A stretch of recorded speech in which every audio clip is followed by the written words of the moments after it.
Salut à tous, épisode 10 avec la Groupama FDJ, on est toujours sur PCM 2023. Vous connaissez forcément ce coureur, vous avez commencé à le voir ici et là, et on commence à en parler de plus en plus. Il sera sur le Tour de Suisse qui suivra, mais ce n'est pas ce par quoi je vais commencer l'épisode. Je vais commencer par la question de la forme de mes coureurs. Il y a la classique CIC du Mont Ventoux, à courir comme ça après le Dauphiné, qui a généré pas mal de fatigue chez une bonne partie de mes coureurs, et à commencer par tous ceux qui vont aller sur le Tour de France parmi eux, à savoir Gaudu, alors qu'on voit que Pinot a super bien récupéré de son Giro. Madouas aussi a été impacté par le Dauphiné. Impact standard, hein, c'est-à-dire plus 14, plus 14 ou 15 points de fatigue. Donc rien d'alarmant. C'est ce qu'on voyait également sur les jeux d'avant. On a eu également le même constat sur Storer. On a eu la même chose sur Genietz et sur Bruno Armirail. Donc, en fait, je ne vais pas prendre de risques. Je vais prendre de risques sur la classique du Mont Ventoux. Pourquoi ? Parce que vous savez, il y a toujours les vertus de cette fameuse coupure pleine d'une semaine. Donc, c'est pour ça qu'en fait, je vais modifier mon plan de planification à cette occasion-là, parce que je vois que les mecs sont trop fatigués. Vous voyez, fraîcheur mauvais, fraîcheur moyen pour Gaudu, il y a du médiocre. Sinon, pour d'autres équipiers. Donc, on va complètement changer notre fusil d'épaule pour la classique du Mont Ventoux. De ce fait, de toute façon, on n'a pas d'objectif dessus. Il n'y a pas d'objectif sponsor. Il y a juste le plaisir d'attaquer le Mont Ventoux par deux angles différents. Je laisse quand même Thibaut Pinot pour le plaisir, mais c'est un Thibaut Pinot en version je me repose encore. En tout cas, je sors de récupération. Je me prépare pour le tour et je vais bientôt partir un peu en stage spécifique aux étapes 5 et 6 du Tour de France à suivre. Donc Thibaut Pinot en petite forme, hein, puisqu'il est vraiment en transition là entre Giro et Tour de France. De ce fait, on aura beaucoup de mal à résister aux velléités par exemple de Pavel Sivakov, qui aura été très bien emmené par Ineos. On a également Félix Gall, que vous apercevez dans l'attaque, qui voilà, annonce la deuxième attaque, celle de Sivakov. Sivakov, en plus, ça tombe pas mal. C'est un peu la passation de pouvoir avec Thibaut Pinot, qui est probablement partant de chez nous. C'est sûr, mais puisqu'il part à la retraite, mais surtout le Sivakov qui est pressenti pour le remplacer dans la partie. Voilà, donc victoire de Pavel Sivakov, Thibaut Pinot qui termine honorable, mais rien d'exceptionnel, et mais surtout la thématique de la fatigue. Ça va être essentiel sur le Tour de France que je vous proposerai dès le prochain épisode. La fatigue, c'est vraiment voilà, quelque chose de très important. Et ça peut avoir des conséquences qu'on n'imagine pas. Avant, c'est vrai qu'on pouvait vraiment consommer nos coureurs avec beaucoup d'agressivité, en fait, de gameplay, hein, et c'est absolument plus le cas désormais. Et sans transition, équipe totalement différente, normal puisque Ventoux avait lieu pendant le Tour de Suisse. Équipe complètement différente sur le Tour de Suisse, où le sponsor veut quand même un top 5. Alors le top 5, moi je pense plutôt à Lenny Martinez, je vous l'avoue, parce qu'il y aura des explications en terrain montagneux. Et puis sinon, on va entourer avec voilà, Quentin Paché, Rudy Mollard, qui avait été équipier de Thibaut Pinot sur le Giro. Je constate relativement vite que Ce prologue, ouais, parce qu'on a quand même Stefan Kung, hein. Alors, quand t'as Kung, le prologue, t'as envie d'essayer de te donner les moyens de le gagner. Je constate donc assez rapidement quelle est la fourchette dans laquelle je dois, je dirais, tabler pour Stefan Kung entre 85 et 88, en voyant un peu comment consommer manière optimale. On voit que Lenny Martinez fait quand même un super chrono. En fait, il était encore sous pic de forme au début du Tour de Suisse.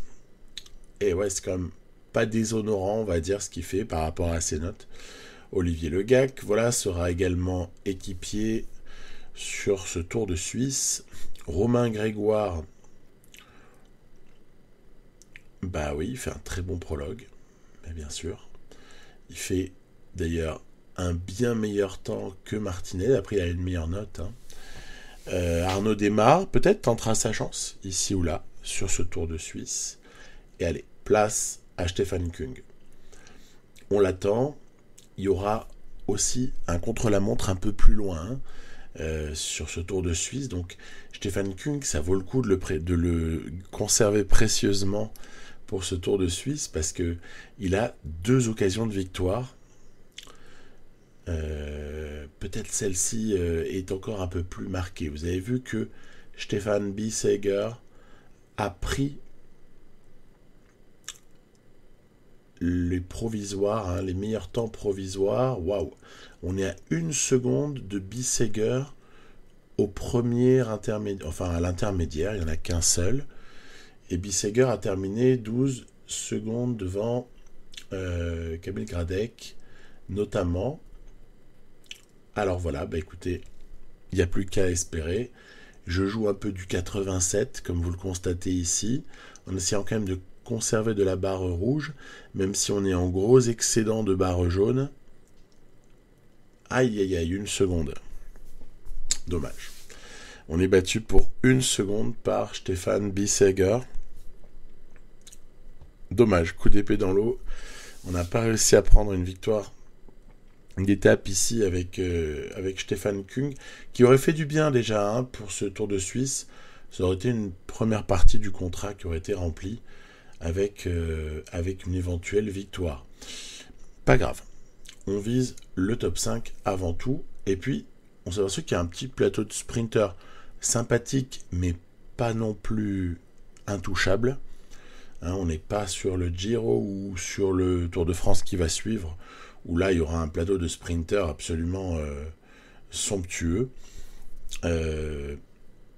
Donc, il y a peut-être moyen de prendre une roue. Non, moi, c'est ce que je me dis, en tout cas. Ici, je me dis, Arnaud Desmar, la bonne roue, bam, tu surgis et tu surprends. Pourquoi pas. Un petit mot, tiens, en passant, sur la Jumbo-Visma, qui avait aligné Roglic et Vingegaard sur le Dauphiné, et qui se retrouve ici en configuration un petit peu plus modeste hein, sur l'équipe alignée. On a aperçu Tige Benoît, vous verrez que je crois que c'est Sepp Kuss, leur leader ici, là, sur ce Tour de Suisse. Ouais, c'est pas folichon. Dylan Van Baarle est certes très solide, et c'est pas Dylan Van Baarle qui va jouer le général. Quoique, peut-être qu'on va avoir une surprise. Bref, étonnante répartition. Après, sur le moment, vous voyez, je me disais, ouais, c'est nul, encore une mauvaise répartition de coureurs, gna gna gna. Puis après coup, quand j'ai vu l'équipe alignée sur le Tour de France, qui est proche de celle alignée sur le Dauphiné, je me suis dit, ah ouais, peut-être qu'il y a une recherche de cohérence. En fait, c'est une équipe très proche de celle du Dauph. Pourquoi pas? En tout cas, on est dans le final. J'ai choisi une roue, celle de Jonathan Milan avec Arnaud Desmar.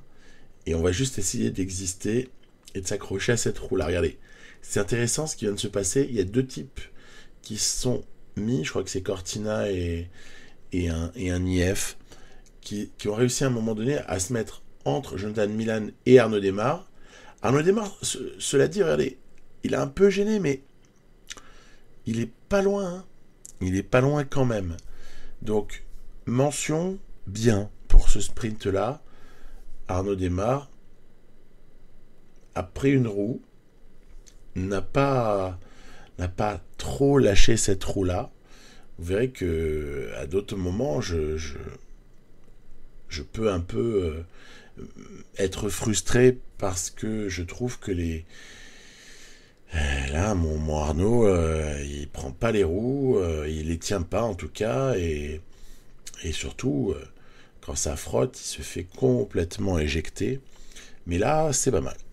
Donc, hommage à Arnaud. Bon, bah, deuxième place pour commencer ce Tour de Suisse. C'est pas déshonorant. Et là, on attaque tout de suite une étape 3 qui devrait déjà mettre un peu d'ordre au niveau du général. Ayuso, Bardet, Kelderman, entre autres, parmi les favoris de cette étape-là. Et puis on a un pauvre Lenny Martinez à -2. Ça, c'était vraiment une mauvaise chose, hein. Ce -2, il m'a dépité. J'étais déçu. En fait, le pic de Lenny, il a été un poil trop tôt. Ça n'a pas été super facile à planifier. Bon, donc -2, vous m'avez compris, hein, vu la suite des hostilités, il va falloir s'accrocher. Peut-être que Romain Grégoire pourra essayer d'aider Lenny Martinez à sauver ce qui peut l'être et avoir un autre jour une meilleure forme pour pouvoir un petit peu exister. Quoi qu'il en soit, je donne déjà rendez-vous sur la Vuelta pour un vrai... il y a quelqu'un dans les commentaires qui m'a fait rire récemment. Il disait ce sera un peu ton tour de l'avenir, la Vuelta. Bah ouais. Effectivement, ouais. J'alignerai un peu comme on a vu là démarrer avec la vraie Vuelta, hein. Oui, j'alignerai Martinez, mais ça c'est prévu depuis que j'ai fait ma planif, hein. J'alignerai Martinez, j'alignerai Grégoire, et puis on essaiera de les entourer. Moi, la seule petite fantaisie que je vais me permettre, c'est qu'a priori, j'ai prévu d'emmener David Gaudu pour enchaîner Tour, Vuelta, et essayer de faire quelque chose de bien sur cette Vuelta. Mais ça se trouve, Gaudu sera en mode plus chasseur d'étapes, si jamais ça se passe par exemple avec une mauvaise forme physique ou beaucoup de fatigue, hein, voyez-vous. Toujours est-il que l'ami Martinez, pas ridicule, hein, finalement, sur celle-là. Tiens, on va avoir une surprise. Enfin, il y en a parmi vous qui connaissent, hein, ce coureur, Thomas Gloag, de Jumbo Visma, mais je vais pas faire le cacou, hein, moi je le connais très mal. En tout cas, il a jailli. Apparemment, c'est un coureur à vrai potentiel. Ce n'est pas n'importe qui, hein. Mais voilà, moi je le connais très mal, je l'avoue. Bardet et Ayuso ont complété le podium du jour, et Grégoire, finalement, a sauvé un peu l'honneur de la famille Groupama FDJ en allant limiter un peu la casse. Écoutez, on n'est pas encore sorti du jeu, et il y a une très très jolie étape 4 qui ressemble un peu à l'étape... c'était quoi? C'était la 5 du Tour de Romandie. Hein, dans l'esprit, ça ressemble un peu, en ce sens qu'il y a plusieurs ascensions, une étape difficile. Bon, on va voir. Est-ce qu'on pourra avoir le même bonheur que ce qu'on avait eu sur cette fameuse étape en Romandie? Je ne sais pas. Toujours est-il que là, Kung -1. Bon, de toute façon, Kung, il attend le contre-la-montre qui reste, hein. Et puis à part ça, il sert de soutien. Lenny Martinez à 0, ouais.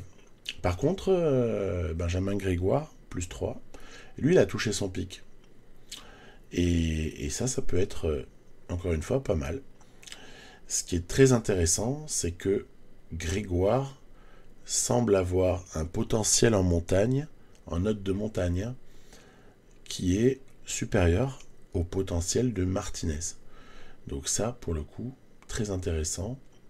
Je tente ici une attaque, vous l'avez compris, Au début de l'ascension vers Crans-Montana, je tente de partir avec Lenny Martinez. Je me dis, un petit coup, allez, pour aller gagner l'étape, là, peut-être se rapprocher au général. Oh, il y a Jay Vine qui roule là pour Ayuso. Ça peut être sympa d'essayer de tenter quelque chose avec Lenny, ou peut-être prendre des points de la montagne. Vous voyez, je referme aucune porte. Ouais, mais enfin, en vérité, on n'a pas la possibilité de sortir. Jay Vine a été faramineux dans la manière de mener la poursuite, et il n'est pas seul. Mais bon, vous avez vu les notes au passage de Jay Vine? C'est quasiment des notes de leader. C'est pas des notes d'équipier, tout ça. Donc, phénoménal. On va se faire déposer ici. Ah ben non, finalement on prend quand même les points au sommet à Crans-Montana. Et on n'a pas creusé. Voilà, le plus embêtant, c'est ça. Par contre, quand vous voyez la fatigue des coureurs du groupe maillot jaune, maillot de leader, là vous vous dites, ça a roulé terrible.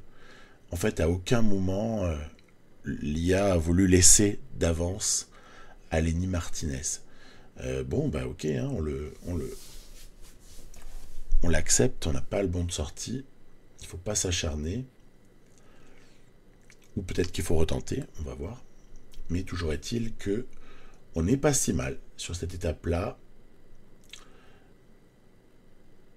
Et à chaque fois, vous voyez qu'il y a une petite tentative. C'est immédiatement repris. Ayuso bien présent.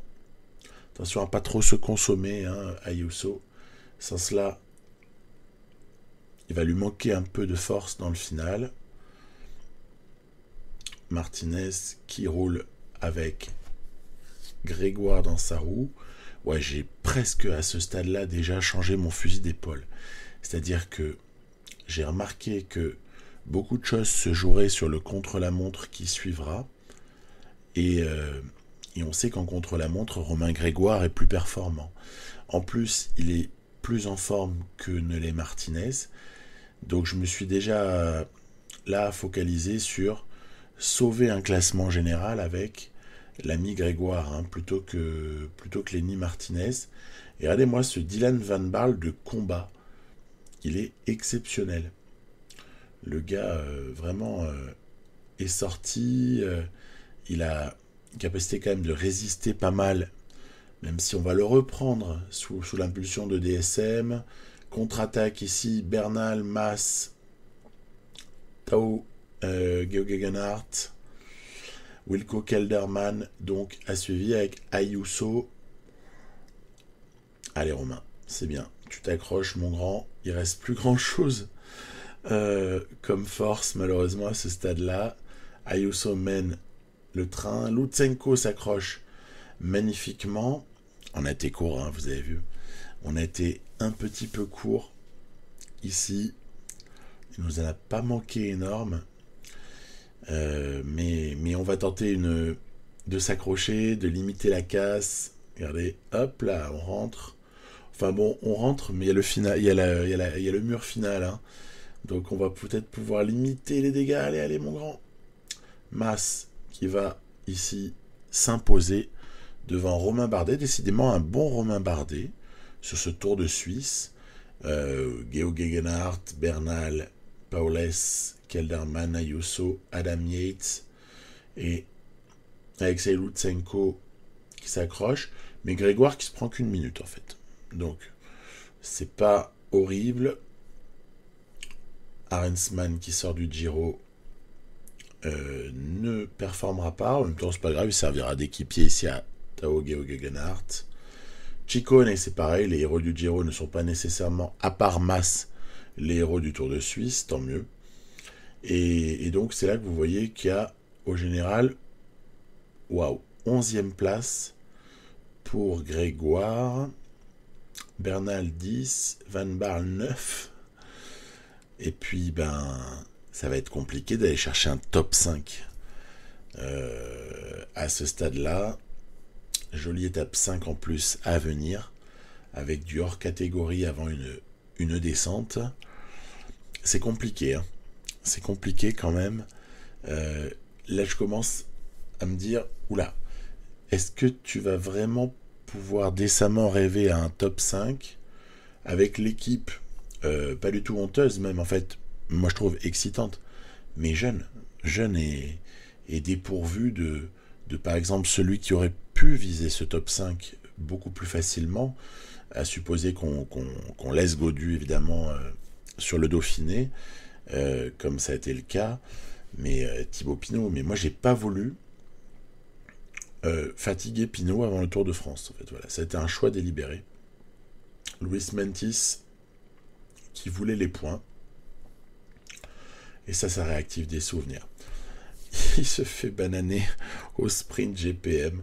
Qu'est-ce que j'ai souffert l'an passé avec Luis Mentis et Intermarché ou Anti-Gobert. Regardez, Arashiro emporte le sprint, alors qu'en fait, Intermarché s'est donné le mal d'emmener le mieux possible Luis Mentis, mais bon, bref. Ça vraiment, j'ai compati quand j'ai vu ça dans l'échappée, là, ça m'a bien fait marrer. Allez, on est bien en approche de la dernière difficulté du jour. Martinez +1, Grégoire +2. Mollard et Paché sont vraiment là pour faire le nombre quasiment, hein, parce qu'ils sont tellement amoindris physiquement suite au Giro que il faut pas leur en demander trop. Et je mets la lente descente aux enfers se poursuit. Pourquoi ? Parce que je vois ma barre disparaître. Vous voyez ? Martinez n'en a presque plus. Grégoire, honnêtement, il n'en a plus beaucoup non plus. Et de me dire, mais pourquoi tu protèges pas Grégoire dans ce cas-là ? J'avais encore des illusions de pouvoir protéger Martinez. Bref. Après coup, les choses... évidemment, je peux faire des analyses après coup, mais sur le moment, j'avais pas encore perdu l'espoir de faire quelque chose de correct avec Lenny Martinez, sur cette étape-là surtout, vous voyez.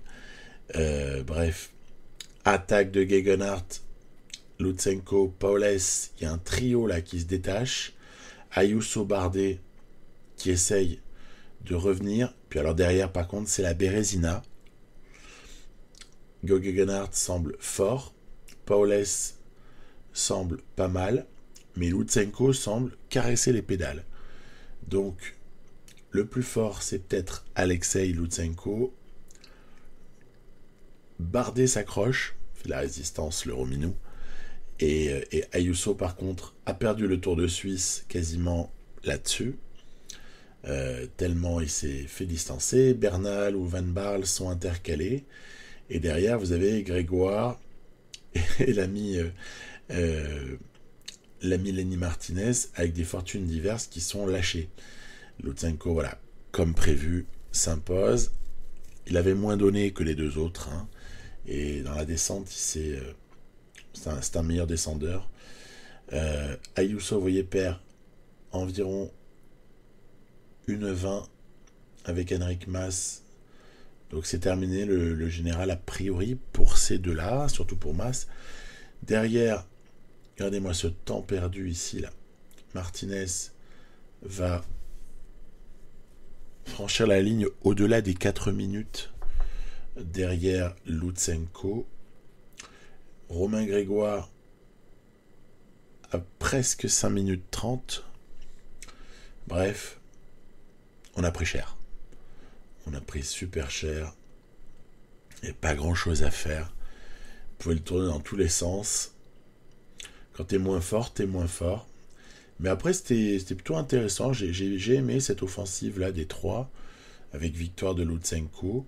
Et on se retrouve 15e et 16e, avec des espoirs de top 5 qui sont proches du néant. Il faut quand même bien l'avouer. Du coup, qu'est-ce qu'on va faire ? Je voulais dire, moi, on va être obligé de sortir en échappée. Hein. En fait, Lenny Martinez, il a pas encore son pic. Excusez-moi, je m'étais un peu emmêlé les pinceaux. C'est Romain Grégoire qui l'a touché déjà. et pour lequel c'est terminé. Attaque de Martinez, attaque de Grégoire sur l'étape 6. Ah, on a des ambitions ici. Hein. On a des ambitions parce qu'on a beaucoup de retard au général. Normalement, on doit nous laisser carte blanche parce qu'on ne représente aucun danger pour les tout meilleurs. Hein. Il n'y a aucun problème. Tiens, Chris Froome est de la partie. Le fameux Rivera est là aussi. Jonas Score, etc. Giovanni Aleotti, Quinten Hermans, Fausto Masnada, Kobe Gossens, plutôt, pardon. Et on essaie de prendre des points. Eh ben non. Tiens, hop. Tu prendras pas les points. T'auras même pas droit à ça, me dit le jeu. Pas de problème. Toujours est-il que l'avance est sympathique, puisqu'on approche des 6 minutes avant même le début de la deuxième ascension du jour. Après, il y a ce très long passage dans la vallée qui m'inquiète, parce que je sais que sur le passage plat, le passage de plaine, le peloton peut nous reprendre énormément de temps. Hein. Donc, à voir. Mais après, c'est une étape 6 de course World Tour par étape, avec une hiérarchie déjà plutôt établie et un contre-la-montre à l'étape 8 pour s'expliquer de manière définitive entre favoris. Donc, on peut aussi penser que cette échappée peut aller au bout. Et ça peut être la petite étape qui est offerte aux échappés dans ce Tour de Suisse. C'est pas inenvisageable en tout cas. Je vais jouer ici à fond le coup pour Grégoire. C'est-à-dire que Martinez va être équipier de Grégoire à l'avant, parce que le final est plus destiné à un puncher qu'à quelqu'un du profil de Lenny Martinez. Vous voyez que ça se donne beaucoup de mal pour rouler très très fort dans le peloton. On avait notamment entrevu Thibaut Nys se donner à fond. On a plusieurs équipes qui ont décidé vraiment de rouler très très fort, que ce soit également Ineos qui roule bien, donc Lidl Trek, etc. Il y a des intérêts, on va dire, convergents dans le peloton, et puis à un moment donné, ça va un peu s'arrêter de rouler. Alors, j'ai une mini-explication, en tout cas une mini-hypothèse, c'est que ils ont tellement roulé comme des malades qu'ils ont consommé pas mal d'équipiers. Vous voyez, à ce moment-là, il n'y a plus que un petit 68 coureurs dans le groupe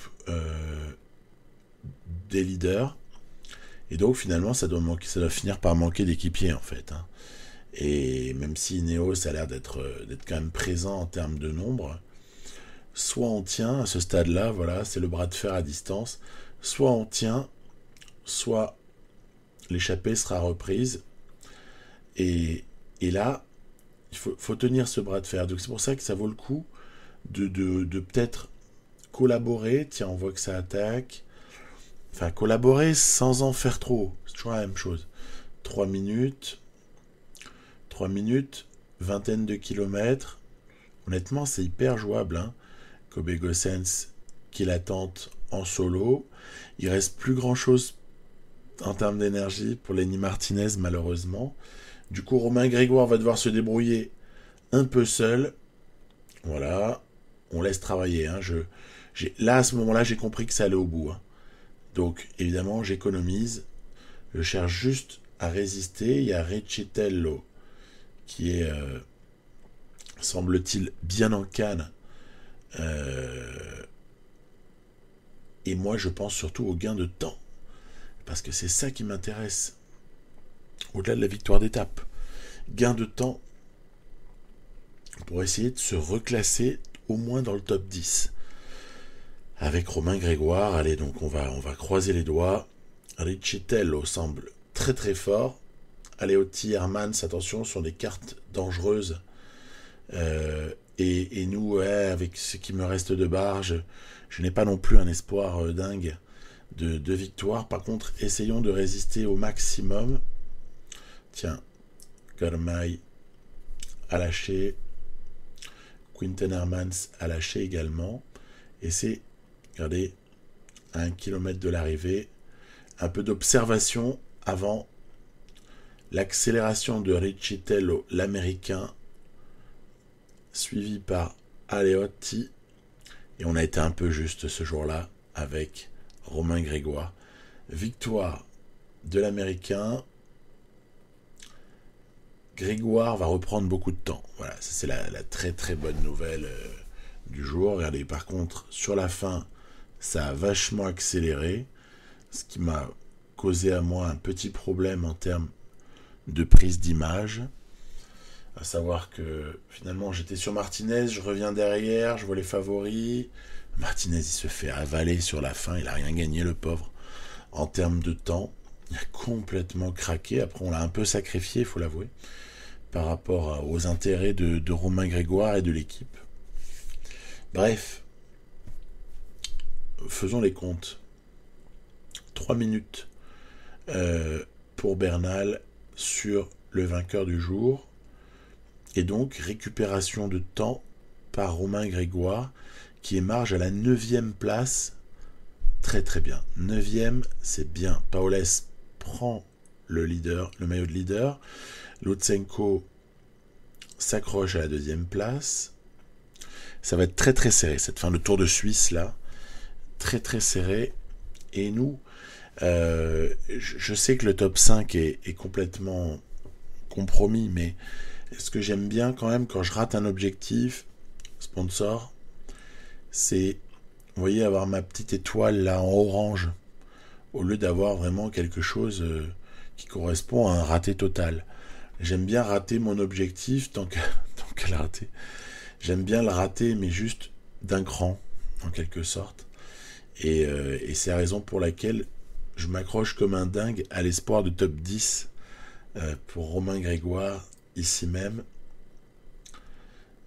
Bon, étape 7, qui n'est pas passionnante par la suite, où on va comme ça juste observer un peu. Moi, je me balade dans le peloton, dans ces cas-là, je regarde un peu les uns, les autres, les notes des coureurs.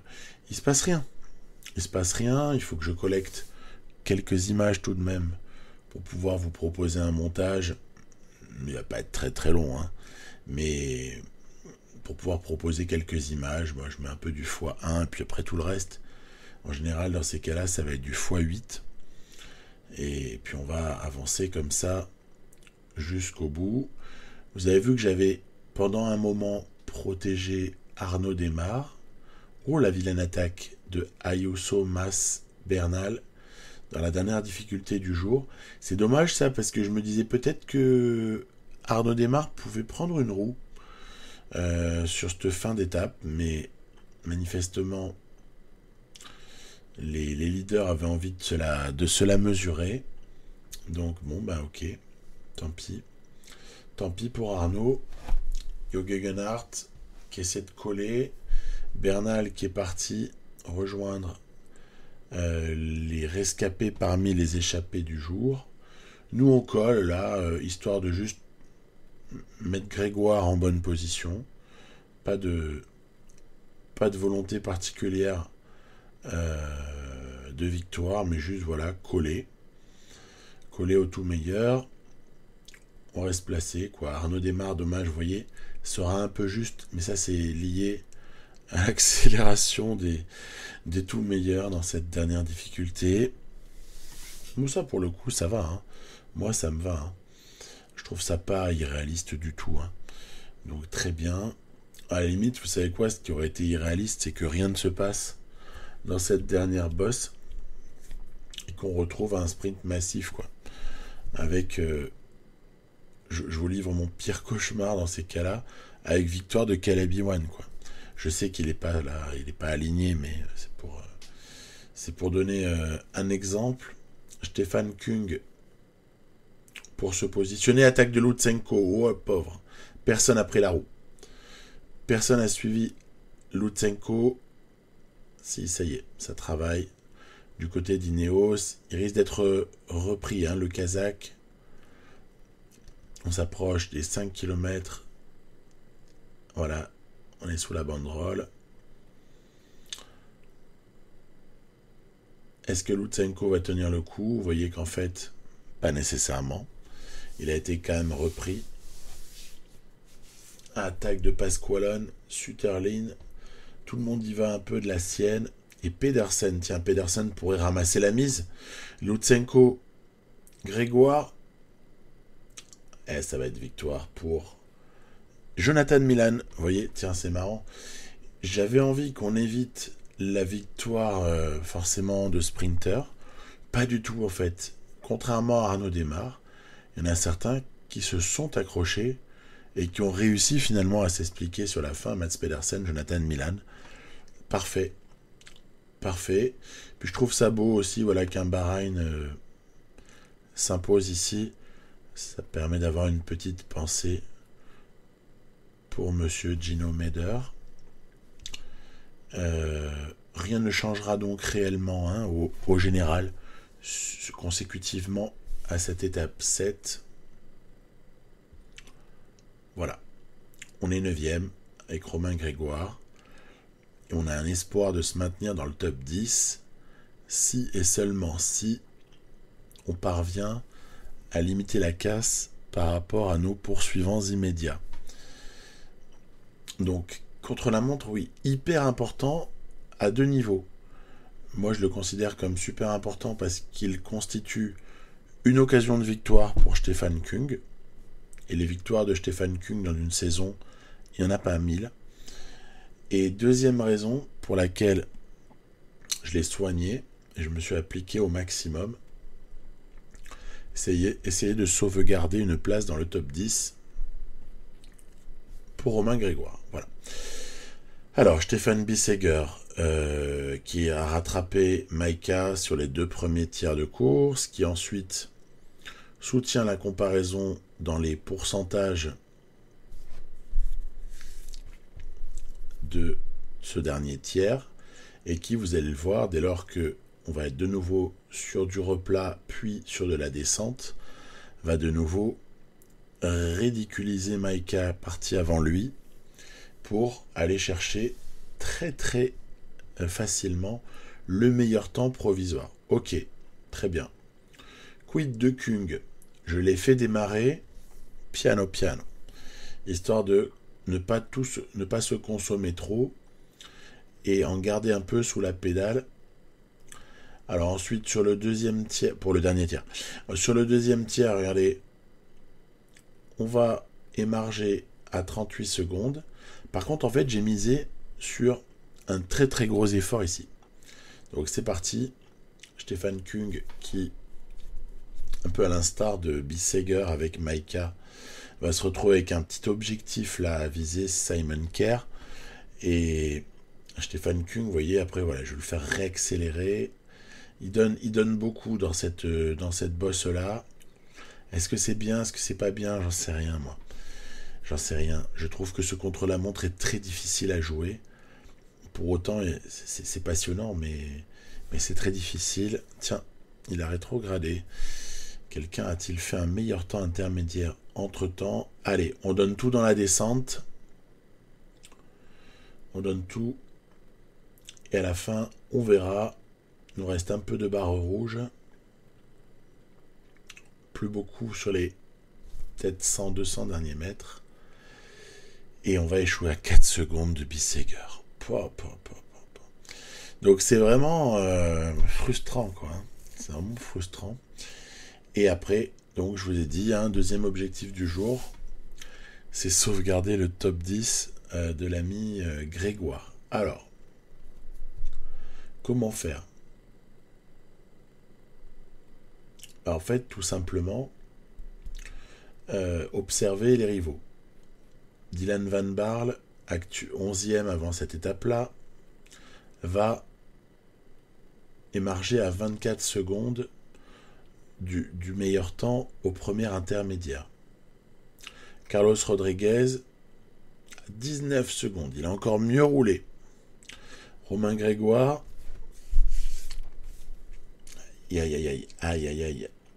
Ça fait, vous voyez, quand il y a les passages qui sont rapprochés ou au contraire un peu éloignés, pouah, terrible. Il a déjà perdu à l'intermédiaire 1 pas mal de temps. Il conserve plus que 4 secondes sur Van Barle. Et il a déjà 29 de retard sur Carlos Rodriguez. Donc il ne faut pas qu'on soit battu par plus de un seul de ces trois types. Higuita, Rodriguez et l'ami Van Barle. Donc, pour le deuxième intermédiaire, du côté d'Higuita, ça sent plutôt bon. Van Barle n'a pas beaucoup roulé sur le deuxième tiers. Au contraire de Carlos Rodriguez qui a fait une vraie, qui fait une vraie perf en fait. Romain Grégoire, là encore c'est pareil, on attend un peu avec anxiété le passage à l'intermédiaire. 1,50 et quelques. Ça veut dire que on est encore dans les temps. On a virtuellement 29 secondes sur Van Barle. Pour Higuita, normalement, c'est réglé.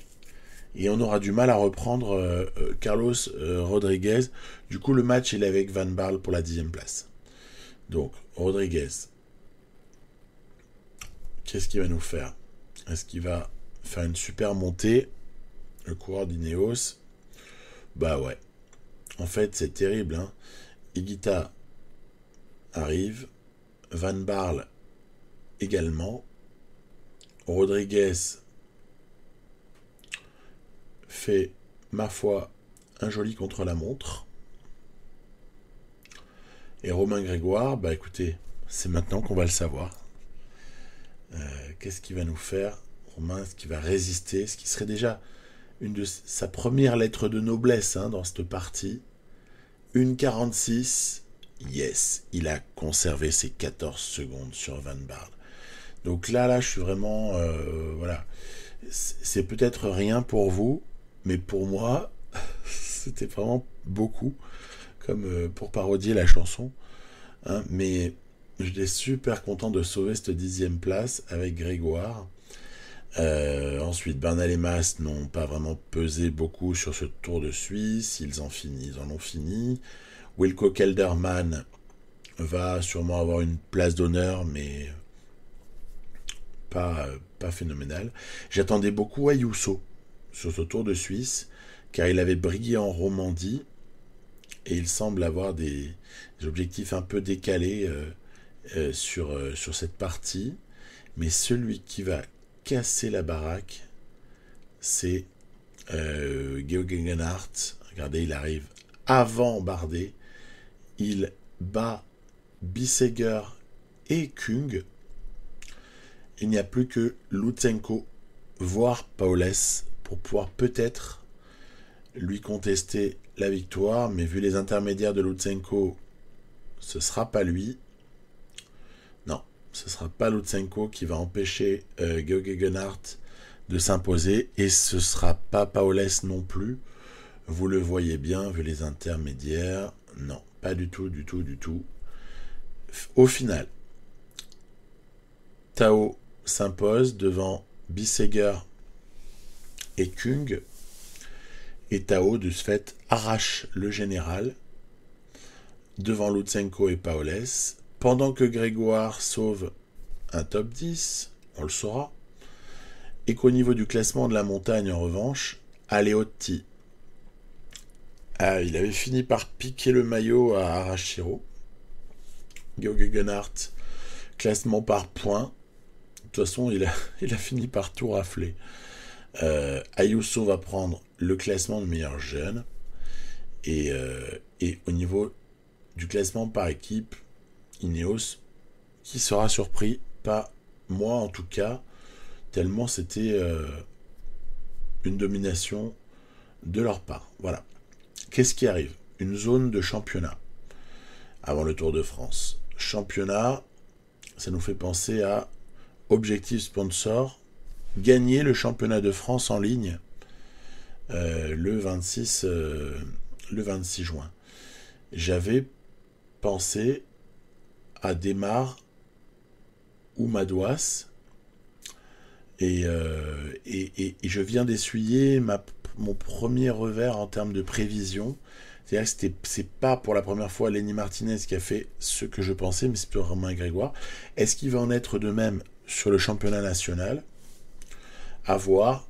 J'ai simulé assez massivement parce que ça n'avait que peu d'intérêt en vertu des stages. Les stages faisaient que Armirail, par exemple, pouvait pas faire le CLM de France, etc., etc. J'avais des coureurs qui étaient assez occupés. Bref, le seul que je vais vous proposer, c'est le championnat de France en ligne, avec un petit objectif Madouas face à Laporte, à la Philippe, Cosnefroy, Bardet, pour ne citer que.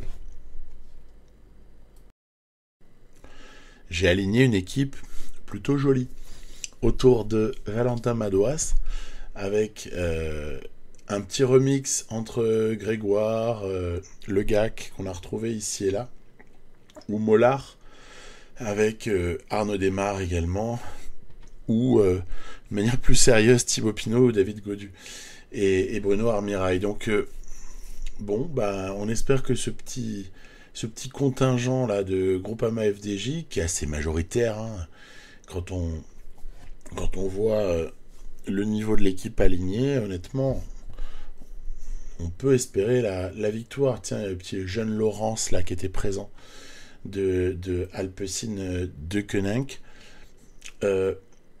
Après, attention, parce qu'il y a le côté toujours un peu offensif et imprévisible de Julien Alaphilippe qui peut nous surprendre. Attention à la combativité de Bardet, attention à la résistance et aux capacités de punch finalement, toute proportion gardée, et de sprint évidemment, de Christophe Laporte. Attention à ne pas se faire surprendre par Benoît Cosnefroy. Honnêtement, je ne suis pas non plus sûr de moi. Donc, ce que je vais faire, c'est que je vais imprimer un rythme. D'abord léger, pour contrôler, parce qu'il y a eu pas mal d'échappées. Et puis ensuite, un rythme qui prépare une attaque de loin. Donc voilà, bah, ça a été ma stratégie. Je me suis dit qu'il fallait absolument dynamiter cette course et pas se faire piéger dans le final en fait. Voilà ce que j'ai eu envie de faire. Regardez, c'est comme ça qu'on va en fait provoquer une cassure avec Rudy Mollard, grâce à Rudy Mollard, et finalement se retrouver avec un départ de plusieurs hommes, dont Valentin Madouas, hein, bon, pour lequel vous comprendrez aisément que j'ai décidé de jouer le coup. Une fois qu'Arnaud Desmar a mis tout le monde sur orbite, eh bien voilà, messieurs, à vous de jouer. David Gaudu, Thibaut Pinot, vous avez la charge d'emmener Valentin Madouas le plus loin possible, et ensuite sera à lui de se débrouiller. La chasse est forcément organisée par peu d'équipiers, dont Florian Sénéchal, mais il y a quand même assez peu de monde qui peut organiser cette chasse. Et une fois que David Gaudu et Thibaut Pinot ont donné ce qu'ils avaient à donner, c'est le grand départ à 31 km de l'arrivée. Grand départ en solitaire pour Valentin Madouas, qui va essayer de gagner tout seul sur les 30 derniers bornes ce championnat de France. Après tout, Madouas nous fait une super saison. Il n'y a pas de raison qu'il ne puisse pas aller au bout. Derrière, Bardet, très en forme, avec Alex Single et finalement, zut, alors, Bardet tout seul, en fait, en contre. Puisqu'à Philippe et Laporte n'ont pas suivi Bardet. Ça m'arrange bien, je vous l'avoue. Ça m'arrange bien qu'ils aient pas suivi, parce que si je m'étais retrouvé avec Madouas tout seul poursuivi finalement à une trentaine de secondes par Bardet, Philippe et Laporte, j'aurais vraiment eu très très peur. Bardet continue à s'accrocher. Madouas, il lui reste quand même un peu de la marge pour pouvoir gérer. Philippe a lâché. Quant à Laporte, il est à ce stade-là relativement enterré. Et Bardet est vraiment costaud. Hein. Du très très bon Romain Bardet. Avec Valentin Madouas en ligne de mire. Vous voyez, je perds quelques secondes là assez régulièrement. mais on va continuer à s'accrocher. Il en reste, mais il en reste pas non plus énorme hein, de la barre hein, pour Valentin. Donc c'est vraiment... on est sur le fil du rasoir, vingtaine de secondes, il reste 6 km. Attention. Donc ne pas se rater par pitié, ce serait tellement dommage de rater cet objectif-là, quoi. Surtout avec Valentin qui a été IRL vraiment champion de France. Purée, s'il y a bien un truc qu'on n'a pas le droit de rater, c'est celui-là, quoi. Heureusement, Romain Bardet en cinématique de défaillance au moment où moi j'en suis à gérer pour ne pas terminer sans barre rouge. Mais heureusement, ça permet à Valentin de recreuser finalement la mauvaise passe de Romain Bardet qui reprend du temps. Ouah, il va nous sauter sur la ligne ou quoi? Non, ça va. J'en avais gardé un peu, je vous l'avoue, pour juste réaccélérer sur la toute fin et reprendre la mini-avance nécessaire pour conserver la première place. Valentin Madouas est donc champion de France devant Romain Bardet, Julien Alaphilippe, et derrière on aura Christophe Laporte. Voilà, excusez du peu. Quant à Pinot, Gaudu, Armirail et consorts, ils auront fait un travail remarquable, chacun à son niveau. Je les ai relevés aussi vite que possible parce que je suis toujours obsédé par cette fatigue. Donc j'espère déjà que ne pas les avoir fait abandonner ne sera pas trop impactant. Jeune Grégoire, lui, il en est à un stade de sa saison où course de préparation, à part les stages pour la Vuelta, course de préparation, je vais très peu mettre de course de préparation pour les mecs de la Vuelta parce qu'ils vont être blindés de stages. Voilà, c'est vraiment objectif Tour d'Espagne. Ailleurs, ça a donné Velasco, Pedersen, Pidcock, Tenissen, Schachmann et Ayuso, tiens, très bien. Et Van Aert en Belgique. Voilà, on aura un joli maillot de champion de Belgique pour aider Roglic et Vingegaard sur le Tour de France à venir. Que dire d'autre? Que ce que je vous propose dans un prochain épisode, c'est quand même les 9 premières étapes du Tour de France, quoi. Donc là-dessus, je peux vous dire que il va y avoir une lutte, et pas qu'un peu. Et oui, j'ai fait justement ma planification de dernière partie de saison. Parce que dans l'épisode 1 de cette série, je vous montrais ce que j'avais fait jusqu'au Tour de France. Et là, récemment, en un quart d'heure ou 20 minutes, même pas, je me suis réglé toute la fin de saison, avec notamment cette idée de Vuelta où on grefferait à une équipe plutôt sympa, hein, avec Paul Penouet. Je l'emmène, il n'y a que 4 étapes pour les sprinters, mais j'ai envie de tester Penouet. Et ensuite, il y en a d'autres qui iront, après la Vuelta, qui iront sur le Tour de Lombardie. Voilà. Donc, un épisode ne serait pas un épisode si on ne parlait pas de la suite. Alors, je vous ai dit dans la précédente vidéo, je vous ai dit que j'avais ajouté Ballerini, Sobrero, et que je pensais prendre donc, voilà ces notes actuelles, Sivakov, après le Tour de France, ça paraît clair. Ensuite, Bettiol, j'en ai très envie. Ça peut nous rendre meilleurs sur les classiques d'avoir Alberto Bettiol. Ensuite, donc je le disais juste avant, Davide Ballerini, qui en plus pourrait nous servir de magnifique poisson pilote pour Penouet, sait-on jamais. Je pensais à Jake Stewart, plutôt à la base, mais en tout cas, c'est quelqu'un qui va permettre, à mon sens, d'exister un peu mieux dans certaines configs un peu difficiles. Et Sobrero, c'est quand même toujours utile d'avoir un mec solide, très bon rouleur. Donc voilà, ça c'est vraiment les 5 noms. Non, pardon, il y en a un 6e qui arrive. C'est Rémi Rochas, bien sûr. Rémi Rochas, 6e partant certain vers la Groupama FDJ dès le début du mercato qui suivra. Et après, ben, il y a toujours... voilà, certains m'ont parlé de certains jeunes. Et je vous avoue, j'ai regardé un petit peu leur profil. Et j'ai pas non plus été, on va dire, ébloui, quoi. Euh, il faut remplacer, en tout cas, voilà. Donc, le boulot, il sera fait, hein, parce que Pinot, retraite. Desmar, on va laisser partir. Storer, Paché. Je sais pas si je re-signe, honnêtement. Welton, pense pas que je re-signe. Et donc c'est pour ça qu'il va falloir un peu renouveler, mais pas non plus voilà, tout chambouler. Il y avait cette exigence d'Italie pour le sponsor. Vous voyez que Lenny Martinez, que je vous disais juste avant, en termes de possibilités d'évolution, il a l'air déjà à son top, alors que Romain Grégoire, il lui reste encore énormément de marge. C'est très très impressionnant. Donc voilà, il va pouvoir préparer sa Vuelta. Il a été héroïque pour choper une 10e place ici sur ce Tour de Suisse. J'ai adoré. Que dire de plus? Ben, que je faisais allusion l'autre jour dans l'épisode précédent à Léo Bizio. Voilà, il s'appelle comme ça. Ce jeune qui peut vraiment être un espoir pour le classement général à l'avenir. Donc celui-là, je vais essayer de ne pas le rater. Ça, c'est en page de détection.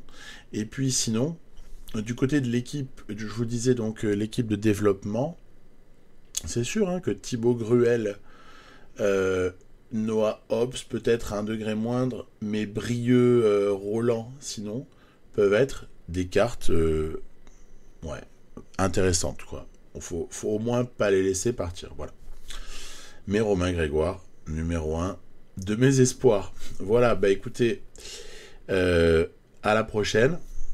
Tour de France, avec tout le monde qui sera là. Et ça va être très très difficile. À bientôt, au revoir.